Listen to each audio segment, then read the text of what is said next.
मध्य प्रदेश के इंदौर में शिलांग में की गई राजा रघुवंशी हत्याकांड के मामले में इंदौर क्राइम ब्रांच द्वारा 4 आरोपियों को गिरफ्तार किया गया, जिन्हें अब शिलांग पुलिस तमाम पूछताछ करने के बाद ट्रांजिट रिमांड पर अपने साथ शिलांग लेकर रवाना हो गई है। तो वहीं जाने से पहले तमाम स्थानों पर सर्चिंग अभियान भी चलाया गया। Indore crime branch additional DCP Rajesh Dhandotiya के मुताबिक शिलांग पुलिस द्वारा कुछ सबूत दिए गए थे।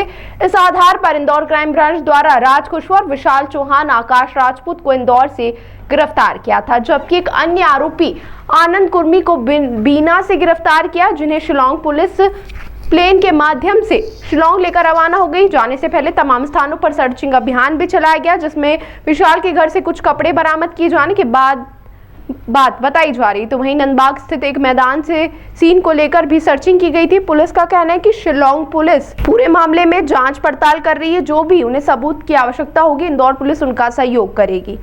एयरपोर्ट पर जब आरोपी को साथ में शिलांग पुलिस ले जा रही थी, तभी एक बुजुर्ग ने आक्रोशित होकर एक आरोपी को थप्पड़ भी जड़ दिया। इसका वीडियो भी जमकर वायरल हो रहा है।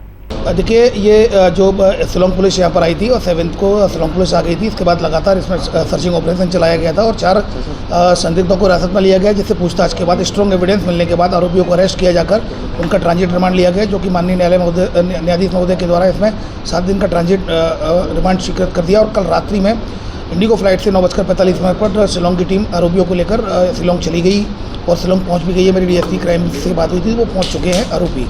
कुल मिलाकर इंदौर पुलिस का शिलांग पुलिस के साथ असिस्टेंस था, वो चूँकि अब वहाँ चले गए हैं, लेकिन इन्वेस्टिगेशन उनकी जब तक रहेगी, जिस तरह का भी उनसे सहयोग मांगा जाएगा, इंदौर पुलिस लगातार उनका सहयोग करेगी। From the very first day Indore police उनका सहयोग कर रही है और लगातार कोऑर्डिनेशन में DCP crime branch Rajesh Tripathi sir उनके लगातार कोऑर्डिनेशन में है। सर, कल जो यहाँ पर सर्चिंग हुई थी उसमें कुछ अभी तरह के बरामद? देखिए, इन्वेस्टिगेशन के दौरान इनके द्वारा जो शिलांग की पुलिस थी, इनके द्वारा सर्चिंग की गई थी। विशाल चौहान के घर भी गए थे, वहाँ पर भी कुछ एविडेंसेज के रूप में इन्वेस्टिगेशन के पार्ट के रूप में जब किया गया था। इसके अलावा और एक ग्राउंड में एक एविडेंस के रूप में एक ग्राउंड की भी, मैदान की भी सर्चिंग की गई थी।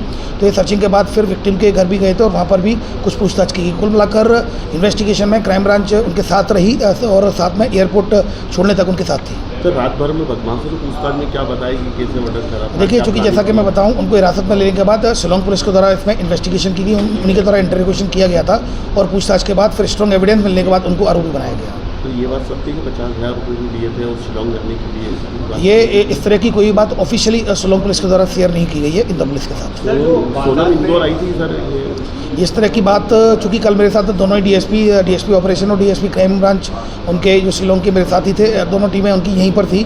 उनके द्वारा और आरोपियों के घर की सर्चिंग की गई। इसके अलावा विक्टिम से भी मिले। अगर इस तरह का कोई पॉइंट होता तो उनके द्वारा शेयर नहीं किया गया। क्राइम ब्रांच जरूर जाती उनके साथ, लेकिन शेयर नहीं किया गया। लेकिन मैं फिर भी कहना चाहूँगा, from the very first day Indore police लगातार शिलांग पुलिस का सपोर्ट कर रही है और कोई भी इस तरह का अगर पॉइंट्स आता है वेरिफिकेशन के लिए कहा जाएगा, सीनियर ऑफिसर जो डायरेक्शन देंगे उसमें इन्वेस्टिगेशन में पूरी मदद की जाएगी। सर, जो वारदात में इस्तेमाल सिम और मोबाइल इंस्ट्रूमेंट को लेकर कुछ क्या जांच हुई, कुछ सिम के लेकर? देखिए, पूरी इन्वेस्टिगेशन शिलांग पुलिस के द्वारा की जा रही है। एक सिम के संबंध में इनके द्वारा एक ग्राउंड की सर्चिंग ली गई थी, लेकिन किस कारण से ली गई थी, क्या सिम कहाँ यूज हुई थी, इस बारे में शिलांग की जो इन्वेस्टिगेशन टीम है उसी को पता है। सर, बदमाशों ने पूरा हत्याग्रह कैसे रहा? ये पूरी जानकारी चूँकि कड़ी उनके पास ही है, उनके पास सारे आरोपी हैं इस समय और जो जहाँ से भी जो उनको लिया गया, सोनम को भी वहाँ से नंदगंज पुलिस ने रिकवर किया है।